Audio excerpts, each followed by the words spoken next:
Right now, your brain is manipulating your reality. Not someone else, not the news, not social media.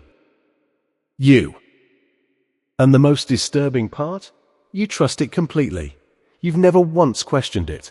You treat every thought it produces like it's evidence, like it's truth. It isn't.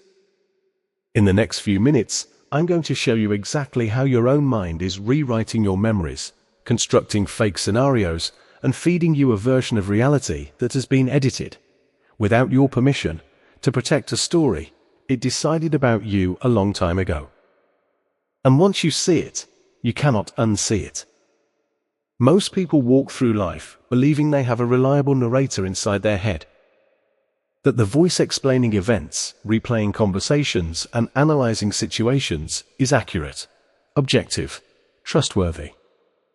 Here is what neuroscience actually says about that. Your brain is not a recording device. It is a prediction machine. And prediction machines cut corners. Every single memory you have right now has been altered. Not once. Every time you recalled it, your brain quietly edited it, adjusting details, changing emotional tones, removing inconvenient facts, and then saved the edited version as the new original. This is called memory reconsolidation, and it means the argument you've replayed 100 times in your head, the version where you're right and they're wrong, that is not what happened. That is what your brain rebuilt from a script it was already writing before the argument ended. You are not remembering the past. You are reconstructing it every single time in real time. And here is the dangerous part. The reconstruction always favors the version that makes you feel like you make sense, like your choices were logical, like your pain was justified. Your brain is not interested in accuracy. It is interested in coherence, in a story that holds together, even if it has to lie to keep it that way. Now let's talk about what happens at night. 3 a.m. You're exhausted, but your mind won't stop. It is running scenarios that will never happen, replaying conversations that already ended, catastrophizing outcomes that are statistically almost impossible. You've probably wondered if something is wrong with you. There isn't. But what's happening is not random, and it is not harmless. Your prefrontal cortex, the rational, logical part of your brain, goes offline when you're tired. What's left running? The amygdala, the primitive threat detection system that cannot distinguish between a lion in the jungle and a difficult conversation you have tomorrow morning. To the amygdala, both are existential. Both require the same alarm response, so it runs simulations, obsessively. Because in the ancient world, the man who anticipated danger survived. The one who didn't became a warning story. The problem is, you are not in the ancient world. You are in a bedroom, and your brain is running survival software on a modern problem it was never designed to solve. Overthinking is not weakness. It is misdirected survival instinct that has no real threat to resolve. But here is what it costs you. Every fake scenario your brain builds and you emotionally react to, you experience that stress response as if it were real. The cortisol, the muscle tension, the shallow breathing. Your body cannot tell the difference between imagination and reality, so you are exhausted by events that never happened, damaged by conversations that never took place, grieving outcomes that exist only in your own mind. Now, here is where it gets uncomfortable. You believe you make decisions based on logic, based on evidence, based on what you observe. You don't. Your brain operates through cognitive biases, invisible filters that were installed over years of experience, emotion, and survival instinct, and they distort everything you see without announcing themselves. Confirmation bias. You unconsciously seek out information that confirms what you already believe, and dismiss information that challenges it. This means you can look directly at contradicting evidence, and your brain will find a way to make it support your existing conclusion. You are not reasoning. You are rationalizing. The availability heuristic. Your brain judges how likely something is based on how easily it can recall an example, which means if you recently heard about a plane crash, your brain calculates air travel as far more dangerous than it statistically is. If you've experienced betrayal, your brain codes everyone as a potential threat.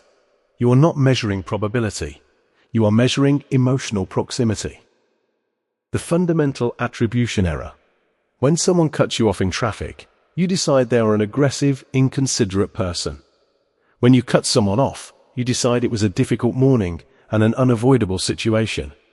You give yourself context and deny it to others, constantly, automatically, without realizing it. You have never seen the world as it is. You have only ever seen the world as you are. These are not occasional glitches. These are the operating system, running every judgment you make, every perception you trust, every conclusion you act on. And the darkest part of all of this? The more intelligent you are, the better you are at constructing, convincing justifications for the conclusions your biases already reached before your logic even woke up. Here is why this matters beyond theory. Every man who has ever been controlled by another person, by a narrative, by a system, was controlled through his own mind, not by external force, by the exploitation of mental architecture he didn't know he had. When someone tells you something repeatedly, your brain begins to register familiarity as truth. This is called the illusory truth effect. It doesn't matter whether the statement is accurate. Repetition alone triggers a neural shortcut that codes it as reliable. This is why propaganda works. This is why advertising works. This is why the voice in your own head, repeating the same narrative about who you are and what you deserve, has shaped your entire self-concept, regardless of whether that narrative is accurate. But here is where the power shift happens. Awareness of a mechanism removes its automatic authority. The moment you can name what your brain is doing, in the moment it is doing it, a gap appears.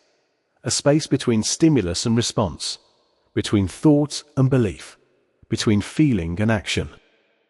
And in that gap is something most men never develop. Choice. You cannot stop your brain from generating thoughts, but you can stop mistaking thoughts for facts. The brain produces fear. That does not make the feared thing real. The brain replays a memory with added humiliation. That does not mean the event happened that way. The brain runs a catastrophic scenario at 3 a.m. That does not make the outcome likely. The man who understands his own cognitive machinery is not the man who thinks the least. He is the man who questions the most. So how do you actually use this? Not as philosophy, as a daily operating advantage. First, audit your strong reactions. When you feel a disproportionately strong emotion, anger, defensiveness, fear, that is the signal. Strong emotion almost always means a bias is running. A narrative is being defended. Stop and ask, what is my brain protecting right now? And is that protection based on evidence or on pattern? Second, question your memories before you use them as evidence. Before you replay a conversation to justify your current position, ask, how many times have I replayed this? What has changed in the version my brain is currently showing me? Who is right in this version, and is that convenient? Third, watch for the 3 a.m. trap. The scenarios your brain runs when you are fatigued are not insights. They are distortions amplified by a threat system with no real threat to process. Write them down, then go to sleep. Evaluate in daylight. The problem almost never looks the same by morning. Fourth, take longer before forming conclusions about people. Your first read on someone is assembled almost entirely from projection and bias. It tells you far more about your own past than about the person standing in front of you.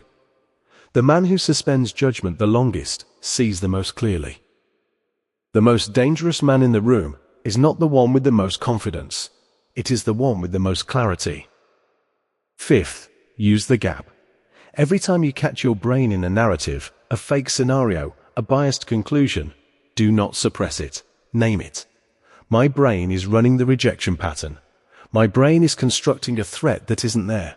Naming it in specific language activates the prefrontal cortex and immediately reduces the emotional charge.